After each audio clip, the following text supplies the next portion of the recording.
छत्तीसगढ़ और मैं हूं आपके साथ Himani Kataria. News room live से आज हम आपको तमाम बड़ी खबरों से रूबरू कराएंगे और सबसे बड़ी बात करेंगे हम लोग, जिस तरह से पैनिक की स्थिति कई जगहों पर देखी जा रही है तेल और गैस को लेकर, कई जगहों पर लंबी लंबी कतारें देखी जा रही है। आज हम उसी पर बात करेंगे। हालांकि इस बीच पेट्रोलियम मंत्री हरदीप सिंह पुरी का भी बयान सामने आ गया है। उन्होंने कहा हमारे पास पर्याप्त स्टॉक है, लेकिन सदन में यह मुद्दा काफी ज्यादा गूंजता हुआ नजर आया। सदन में विपक्षी दलों ने जमकर सरकार को घेरा है और कहा है कि सरकार ने पहले से ही तैयारी क्यों नहीं की हुई थी। अब ऐसे में कई तरह के सवाल खड़े हो रहे हैं इस पूरे विषय को लेकर, लेकिन पेट्रोलियम मंत्री ने यहां पर मीडिया के समक्ष पेश होकर यह बात कही है कि पर्याप्त स्टॉक है, कच्चे तेल का भी और गैस का भी। पैनिक होने की जरूरत नहीं है, घबराने की जरूरत नहीं है, जो भी सही रास्ता है उसे निकाला जाएगा। इसके साथ आपको बता दें, हॉर्मुज स्ट्रेट की अगर बात करें तो पूरी तरह से ईरान ने इसको बंद कर दिया है, यानी कि यहां पर कोई भी जहाज जाने की अनुमति नहीं है। इसके साथ साथ बताया जा रहा है कि ईरान ने वहां पर माइंस बिछा दिए हैं। अब आपको विस्तार रूप से समझाते हैं कि आखिर माइंस है क्या। माइंस दरअसल वहां पर एक इस तरह के रॉकेट वहां पर बिछाए गए हैं समुद्र के अंदर। अगर जहाज आसपास से गुजरता है तो वो ब्लास्ट हो जाएगा। उसकी सेंसेशन इतनी ज्यादा आप कह लीजिए कि स्ट्रॉन्ग है कि अगर आसपास यानी कि कुछ मीटर या किलोमीटर की दूरी से भी कोई जहाज गुजरने की कोशिश करता है स्पीड में, तो रॉकेट जो है सीधा निकलकर वहां पर एक बड़ा धमाका हो सकता है। हालांकि मिडिल ईस्ट में संघर्ष लगातार जारी है, तनाव लगातार जारी है। जहां पर अमेरिका रुकने का नाम नहीं ले रहा है, तो वहीं दूसरी ओर ईरान भी झुकने का नाम नहीं ले रहा है। लेकिन इसका खामियाजा जो है वो खाड़ी देशों को भी अब भुगतना पड़ रहा है। इसके अलावा आपको बता दें, इसका प्रभाव जो है कई देशों में देखने को मिल रहा है। चाहे भारत की बात कर ले, बांग्लादेश की बात कर ले, श्रीलंका की बात कर ले, और सबसे पहले अगर भारत की बात करें तो कई जगहों पर हमने देखा कि गैस को लेकर लंबी लंबी कतारें लगी हुई थी। तेल को लेकर भी कई तरह के सवाल खड़े हो रहे थे। लेकिन यहां पर हम आपको स्पष्ट करना चाहते हैं, जब हम कच्चे तेल की बात करते हैं तो पर्याप्त स्टॉक यहां पर है भारत के पास कच्चे तेल के, यानी कि अभी आने वाले 2.5 महीने की भी अगर हम बात करेंगे तो 2.5 महीने तक हमारे पास कच्चे तेल का स्टॉक है। लेकिन वही जब हम गैस की बात करते हैं तो यहां पर थोड़ा सा चिंता का विषय जरूर बना हुआ था। लेकिन अब पेट्रोलियम मंत्री ने यहां पर यह भी स्पष्ट कर दिया है कि चिंता की बात नहीं है, पर्याप्त स्टॉक है। इसके साथ साथ ये बताना बहुत ज्यादा जरूरी है कि हमारे विदेश मंत्रालय के प्रवक्ता ने और साथ ही साथ ईरान के बीच बातचीत हुई। 3 दौर की बातचीत रही है। बातचीत कहा जा रहा है कि सफलतापूर्वक रही है। लेकिन अब देखना होगा कि युद्ध से पहले जो रास्ता जहाजों के लिए खुला रहता था, क्या अब भी वो रास्ता खुला रहेगा, यानी कि जो संकट पैदा हो रहा है वो संकट इस बातचीत से कितना दूर होगा, ये देखने वाली बात रहेगी। और सभी को इंतजार इसी बात का है कि ये संकट से कब पार पा पाएंगे भारतीयवासी। इसके साथ साथ आपको बता दें कि सदन में यह मुद्दा काफी ज्यादा गूंजता हुआ नजर आया। विपक्ष ने कई तरह के सवाल खड़े किए हैं और राहुल गांधी सदन में काफी ज्यादा हमलावर नजर आए हैं। और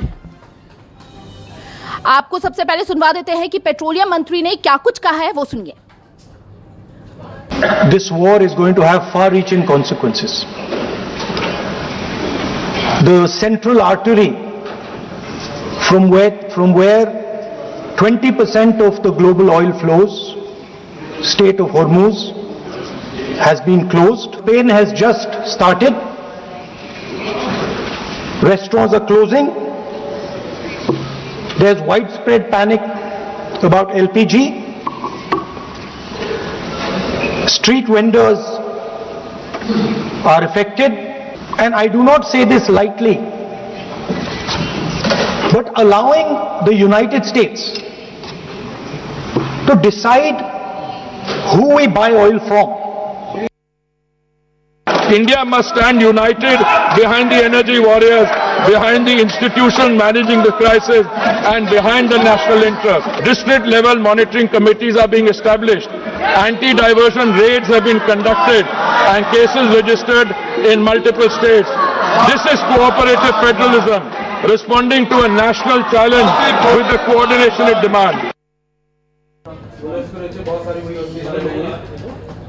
तो आपने सुना पेट्रोलियम मंत्री कह रहे हैं कि पर्याप्त स्टॉक है उनके पास, उसके बावजूद सदन में जमकर हंगामा हुआ है। और इस पर बातचीत करने के लिए हमारे साथ न्यूज़ एडिटर अभिलाष मिश्रा जी हैं, उनसे जानेंगे।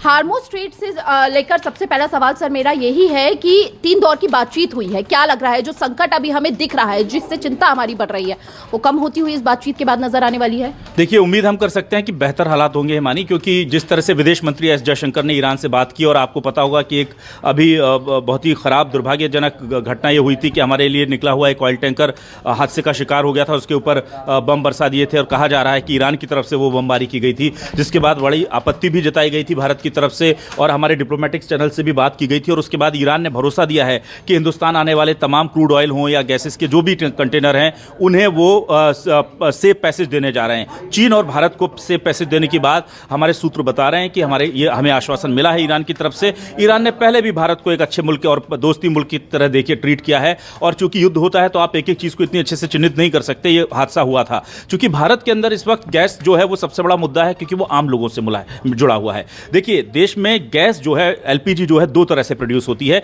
एक तो वो जो हम सीधे गैस के कुओं से निकालते हैं, और एक होता है जो क्रूड ऑयल विदेशों से हमारे पास आता है, उसे जब हम उसको रिफाइन करते हैं, उसको प्रोसेस करते हैं, तो उसका हाईएस्ट लेवल जो होता है वो गैस में होता है। तो भारत सरकार ने आज से कुछ दिनों पहले इस मामले को एंटिसिपेट करते हुए कि दिक्कतें होंगी, अपनी तमाम पेट्रोलियम कंपनियों को यह कह दिया था कि आप ऑयल और पेट्रोल या डीजल की जगह गैस ज़्यादा प्रोड्यूस कीजिए। और अच्छी बात यह है, मैं अपने देश के दर्शकों को बताना चाहता हूं कि करीब 25% डोमेस्टिक गैस प्रोडक्शन देश ने बढ़ा लिया है। तो एक तरफ हम अपना डोमेस्टिक गैस प्रोडक्शन बढ़ा रहे हैं, दूसरी तरफ हमने अपने डिप्लोमेट चैनल सारे खोल दिए हैं। रशिया से बड़ी डील हमने कर ली है, रशिया से बहुत तेजी से ऑयल और पेट्रोलियम पदार्थ आने वाले हैं। ईरान ने बोल दिया है, उसने हमें कहा है कि हम आश्वस्त करते हैं कि आपके तेल सप्लाई को हम निर्बाध रखेंगे।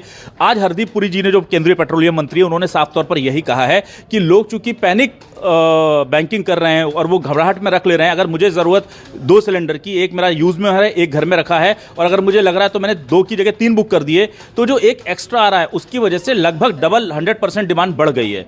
इसकी वजह से दिक्कतें आ रही हैं। पर जिस तरह से भारत अपनी तमाम कोशिशें कर रहा है, चाहे वो डिप्लोमेटिक हो या दूसरी तरह की, उम्मीद की जा सकती है कि ये दिक्कतें जल्द खत्म हो जाएंगी। और मैं बार बार कह रहा हूं कि ये दिक्कतें उतनी गैस की कमी की नहीं है जितनी कालाबाजारी की हैं।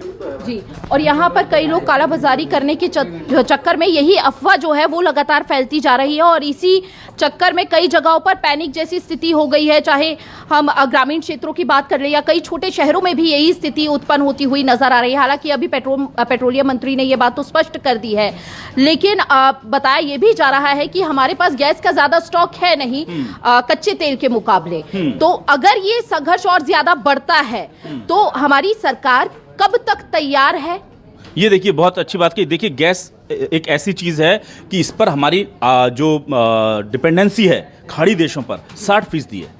मतलब स्टेट ऑफ हॉर्मुज़ जो है वो 60% हमारे तेल को कंट्रोल करता है। खाड़ी देशों से हम ये गैसेस लाते हैं। अब दिक्कत ये है कि वहाँ पर चोकिंग है, और वहाँ पर चोकिंग होने के बीच से हम अगर अपनी गैसेस निकाल कर ला भी रहे हैं या ऑयल निकाल कर ला भी रहे हैं तो उसकी क्वांटिटी निश्चित तौर पर कम होगी। और चूंकि ऑल ओवर दुनिया में, पूरी दुनिया में इतनी ज़्यादा कमी है, तो वहाँ भी डिमांड बहुत ज़्यादा है, खपत हमारी लगातार बढ़ रही है। और गैस के बाद जब एक पैनिक डिमांड भी होती है, जब पैनिक डिमांड होती है तो आदमी उस चीज़ का ज़्यादा कंजम्पशन करने लगता है, वो भी एक चीज़ बढ़ गई है। तो अब सरकार के सामने चुनौती तो है। अगर ये युद्ध लंबा खिंचता है, मानी जो आपकी आशंका है वो बिल्कुल मैं भी उससे सहमत हूं, तो भारत में स्थिति थोड़ी बिगड़ सकती है। हालांकि सरकार हर मुमकिन कोशिश कर रही है। रशिया से हमें थोड़ी मदद मिल सकती है, लेकिन चूंकि पिछले 1.5-2 महीने में रशिया के साथ हमने कुछ अपना बिजनेस कम किया था और रशिया को उस वक्त लगा कि शायद हम उनके साथ खड़े नहीं रह पाए अमेरिकी दबाव के सामने, तो रशिया ने कहा है कि अब हम आपको गैस या ऑयल तो देंगे, पर अब हम आपको डिस्काउंटेड प्राइस पर नहीं देंगे, तो उसके लिए हमें ज्यादा कीमत चुकानी पड़ेगी। तो चाहे वो केंद्र सरकार हो या आम आदमी, गैस और तेल के मामलों में आने वाले कुछ दिन हमारे लिए बहुत महत्वपूर्ण है।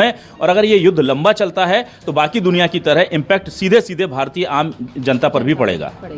सर, सदन में भी ये मुद्दा गूंजा है। राहुल गांधी ने ये बात कही है कि पहले से तैयारी क्यों नहीं थी इसको लेकर, लेकिन वहीं पर एप्स्टीन फाइल का भी उन्होंने मुद्दा उठा दिया इस बीच। तो जमकर बवाल भी सदन में होता हुआ नजर आ रहा है। देखिए, सियासत तो होगी इस मुद्दे पर। बीजेपी ने कोई कसर छोड़ी थी क्या जब गैस के दाम बढ़े थे? तो यही स्मृति ईरानी सिर पर टंकी लेकर के घूमती थी ना, यही लोग महंगाई डायन के गीत गाते थे ना। तो जब आप जो सियासत में आप जो एक रोल मॉडल सेट करते हैं वो आपके पीछे आपको वापस मिलता भी है। इसलिए कहा जाता है कि सियासत में कभी भी आप कुछ कर रहे हैं तो ध्यान रखिए कि आप आज सत्ता पक्ष में, कभी आप विपक्ष में जाएंगे।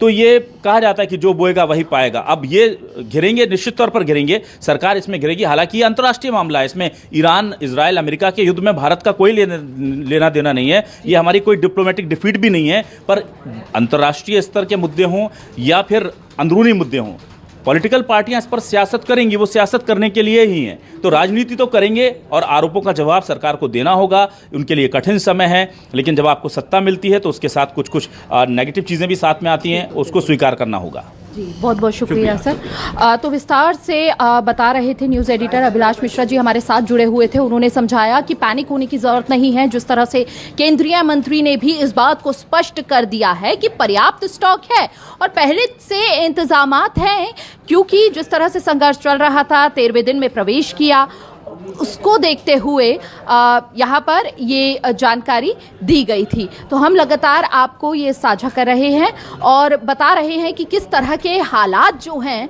वो बने हुए नज़र आ रहे हैं। आने वाले समय के लिए भारत कितना तैयार है और क्या स्थिति यहाँ पर बनती हुई नज़र आ रही है। हालांकि कई जगहों पर लंबी लंबी कतारें जो है गैस सिलेंडर को लेकर देखने को भले ही मिली है, लेकिन उम्मीद यही की जा रही है कि आने वाले समय में जल्द से जल्द इस युद्ध में पूर्ण विराम लग सके, ताकि जो कई देश हैं जिन पर प्रभाव पड़ रहा है उन पर भी वो संकट दूर हो सके। और साथ ही साथ अमेरिका, जैसे कि हमने आपको शुरू में भी बताया था कि अमेरिका रुकने का नाम नहीं ले रहा है और दूसरी तरफ ईरान जो है वो झुकता हुआ नज़र नहीं आ रहा है। ये संघर्ष और भी ज़्यादा घातक होता दिख रहा है और साथ ही साथ हमलावर स्थिति लगातार बनी हुई है, जहां पर इजराइल, अमेरिका ईरान पर ज़बरदस्त हमले कर रहे हैं, तो वहीं ईरान भी पलटवार करते हुए कई अमेरिकी दूतावासों पर हमला करते हुए मिसाइलें गिराता हुआ नज़र आ रहा है। और साथ ही साथ अब देखना ये होगा कि आने वाले समय में कब तक ये स्थिति जो है वो यहाँ पर सामान्य होती हुई नज़र आएगी और जो परेशानियाँ अभी उठानी पड़ रही है कई देशों को, वो